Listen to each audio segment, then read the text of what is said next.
Familien, familien, familien. Den mand, vi skal fejre i dag, har altid brugt alt, hvad han havde af energi, på familien. Vores familie. Arkitekterne, Dyrbjerg og partnere.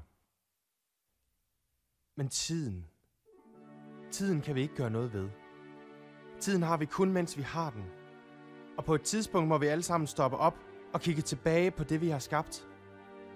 Og er der en mand, som virkelig har skabt noget, så er det vores allesammens Ville Dyrbjerg Mortensen.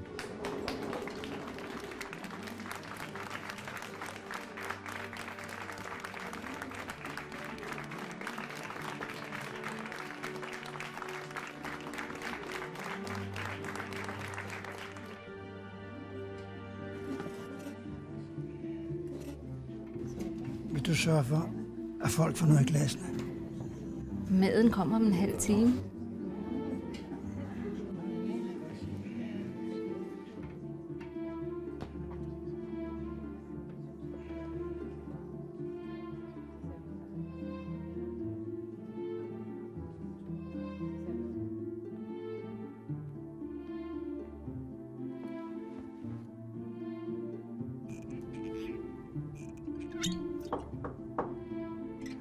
Nej.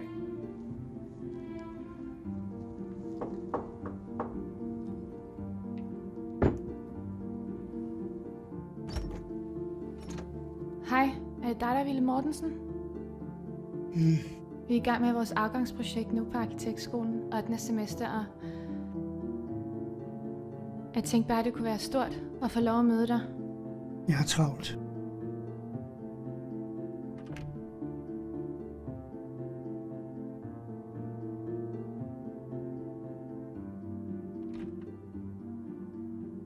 Du finder ud af at binde slips.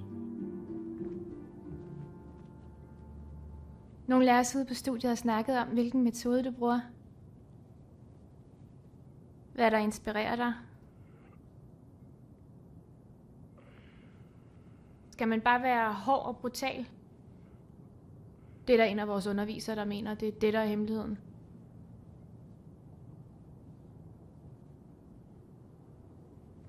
Vil du ikke fortælle mig, hvordan du gør?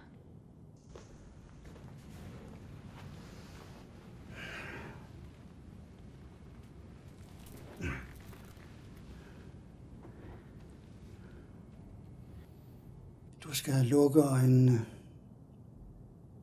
og tænke på det lykkeligste øjeblik i dit liv. Den første streg, den kommer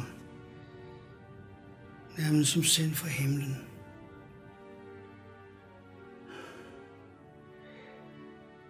Resten, det er hårdt arbejde. Virkelig hårdt. Har du nogle børn? Ja, min sekretær Ulla. Det er som regel hende, der ordner mit slips. Hvad tænker du så på?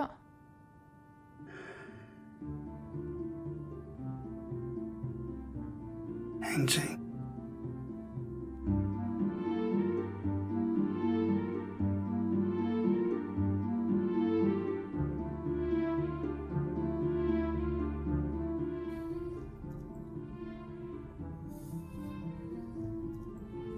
Noget romantisk fantasteri. Arkitekt.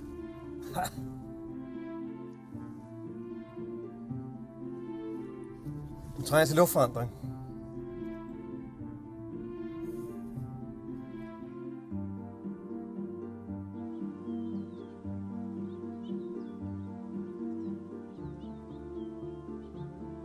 Vi er nødt til at slutte det her, Mille.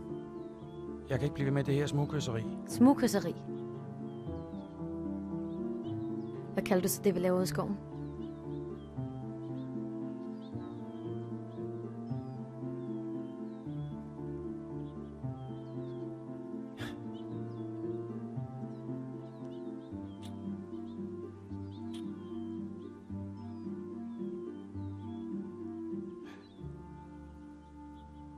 Det er Karen, jeg skal være sammen med.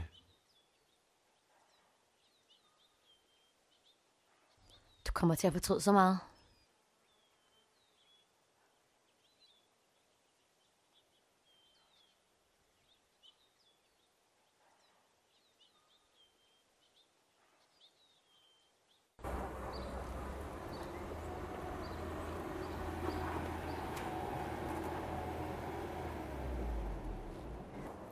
Goddag. Nå, du kunne godt finde det. Det kunne jeg da. Der er ikke noget, gamle Maren ikke kan finde. Nej. Det er mere Ville. Jeg tror ikke, han forstår, hvor dejligt der er ude på landet. Nej. Kom nu ud, Ville. Hvad? Er det virkelig den samme dreng, som løb rundt ude på græsplænen i gamle dage? Ja. Ja. Ja, det er Hov. det jo. Min datter Mille. Kære gamle ven. Goddag. Goddag. Ja. Goddag. Og Åse må du da vel også lige... Ja, Åse. Hun ligner jo sig selv. Ja.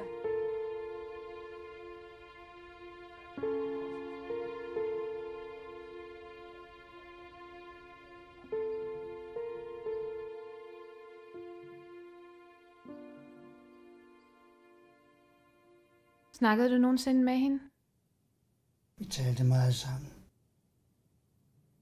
Jeg husker især vort første kys. Nej. Yes!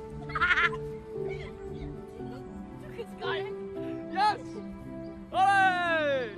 Nej, hallo, vi er aftalt her.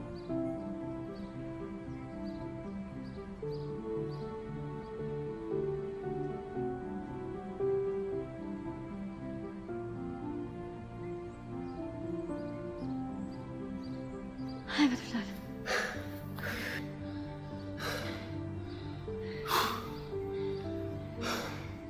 Er det, du går og gemmer på?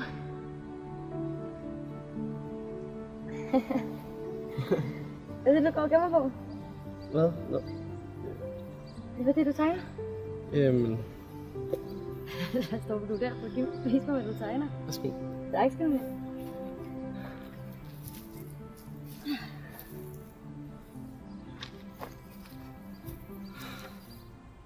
Er det bare huse?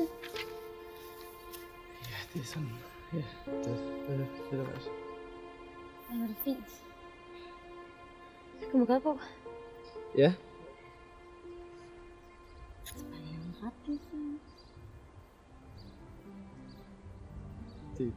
Undskyld, det går ikke, fordi det er arbejde. Hvorfor? Hvad skal vi slås?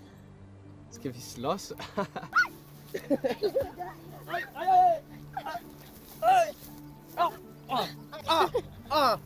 Hvad skal vi Ej, wait, du rammer lige. Ej. 2 sekunder. Ej, undskyld. Ej. Ej, er du okay? Ja. Ej, undskyld. Jeg bløder ikke, vel? Nej, du kan. Nej, det er fint. Hvor er jeg? Og der er ikke sket noget med brillerne. Ja, det er farligt at prøve.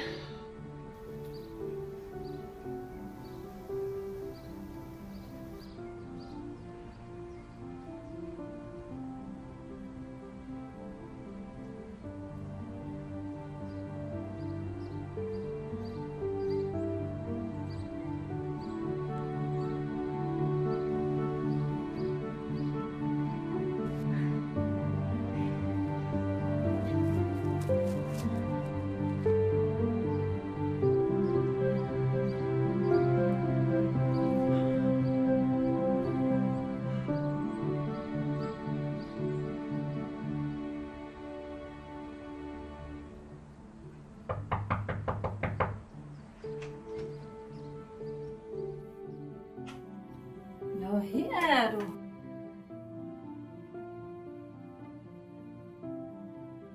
Ville, vi går altså på nu. Jeg ved ikke, hvad det er, du laver. Hvad er det for et slips, du har på? Gå du bare ned, Ulla, så kommer jeg om lidt.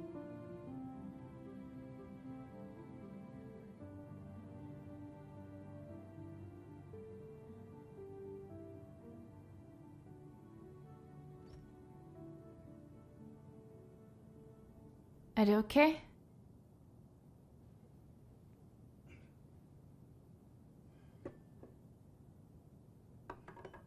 Men du vidste, at hun stadigvæk var forelsket i Søren? Hun var jo helt fortabt i Søren. Men han skulle giftes med Karen.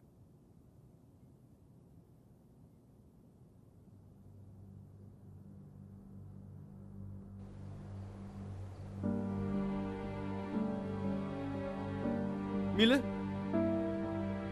Mille, vil du ikke trække væk derfra? Jeg tager ikke med til det bryllup. Vil du ikke godt være sød lige at komme væk fra kanten, Mille? Bare gå op til de andre. Tag hjem. Lad mig stå her. Søren og Karen kan rende mig. Glem Søren! Han vil kun se det, som Karen gerne vil have, han skal se. Et pænt hus og Nej. fjernsyn Nej, stop. og børn. Nej, til stille.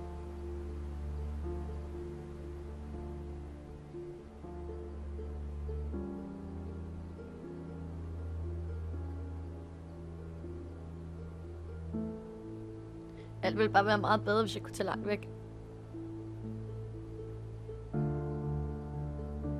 Ude i et lille hus, ligesom det, du har tegnet.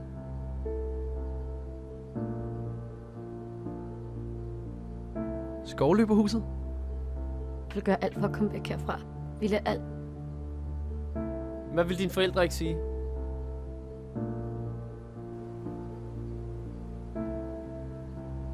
Det er min beslutning. Men så lad os prøve at gøre det. Vi kunne indrette det. Vi kunne få en seng derude, og der står oven i købet komfur for, at det ikke skal være løgn.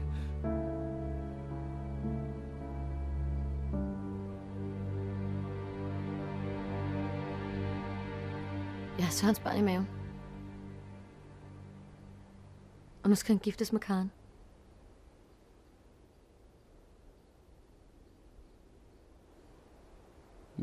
Hvad siger du?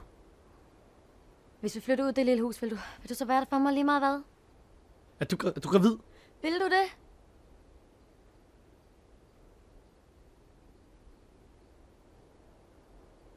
Ja, selvfølgelig vil jeg det. Selvfølgelig vil jeg det, Mille. Naturligvis. Altid. Altid.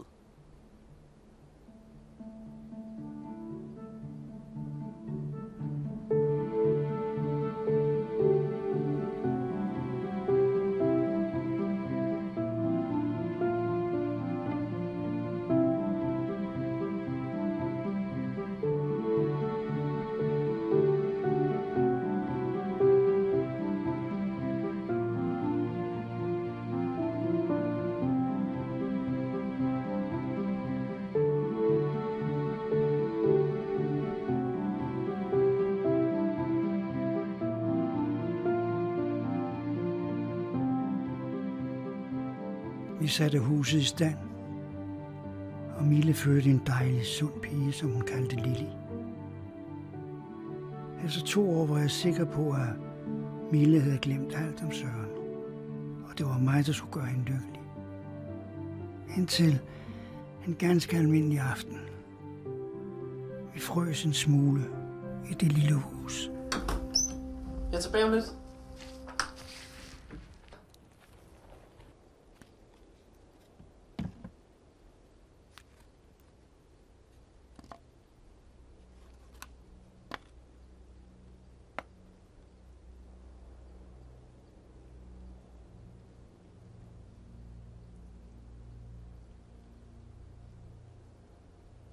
Hallo? Er der nogen?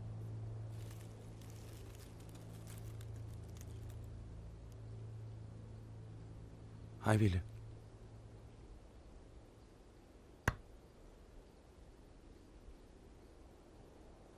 Hvad laver du her? Det var da lidt sent at dukke op. Ja, det er lidt sent.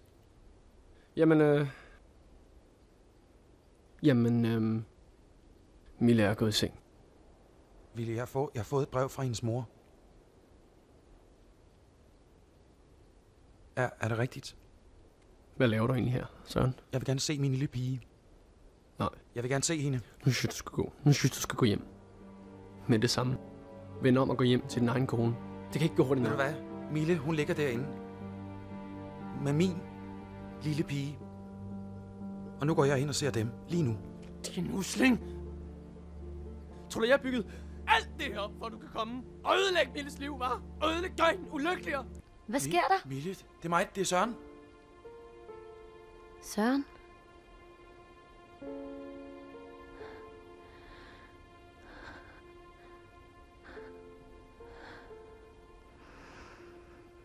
Må jeg Må jeg komme indenfor? Ja, selvfølgelig.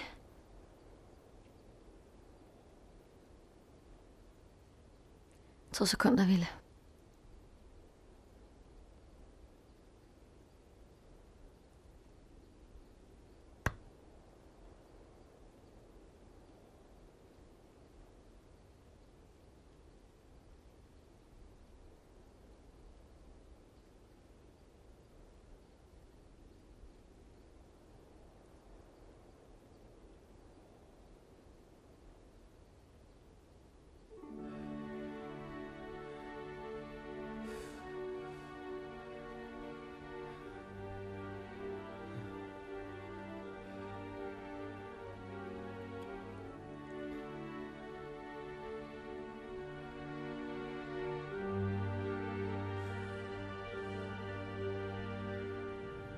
Jeg elskede Mille.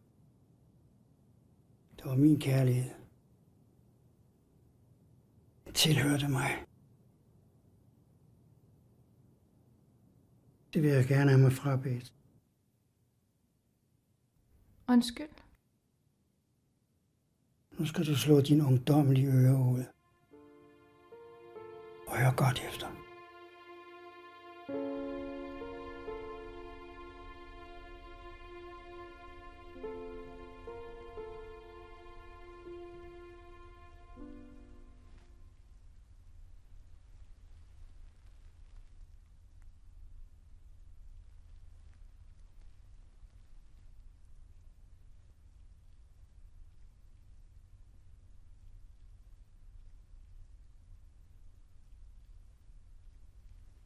Hvad skal du bruge?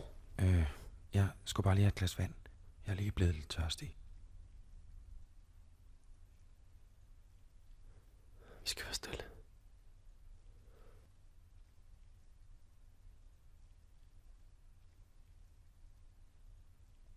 Prøv at høre, Ville. Du må undskylde, hvis jeg har været sådan lidt...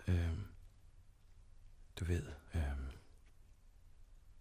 Jeg vil gerne sige, at jeg synes, det er rigtig godt, det du har gjort her.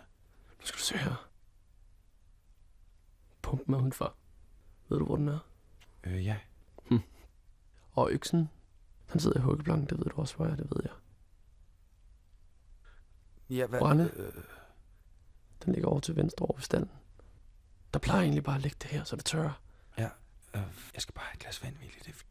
Vær opmærksom på, at ovnen den skal renses en gang hver halve år. Og lad for guds skyld ikke lille komme for tæt på. Ville, er du okay? Jeg skal bare have et glas vand.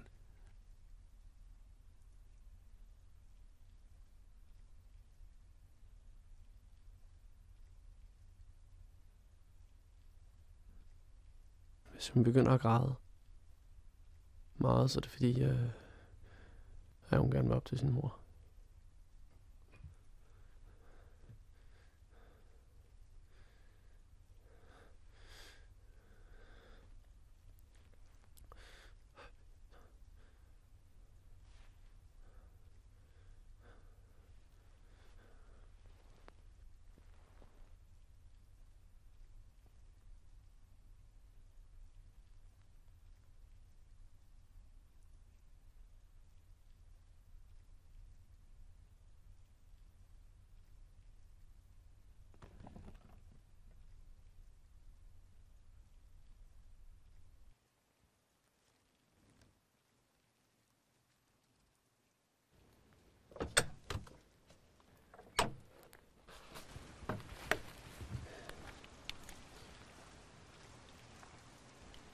Går du nu, Ville?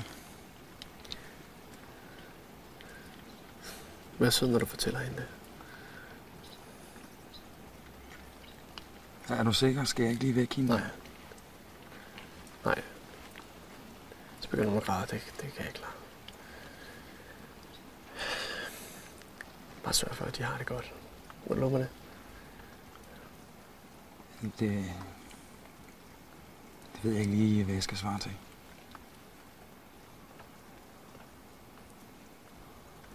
Bare sig tak.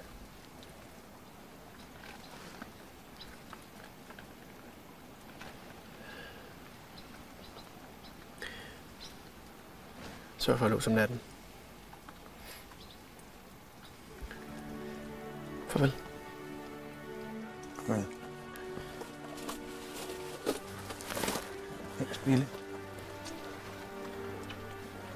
Ja.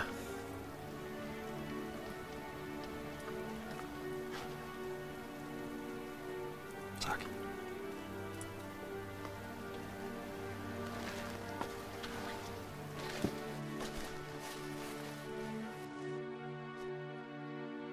Så når du sætter dig ned for at tegne, så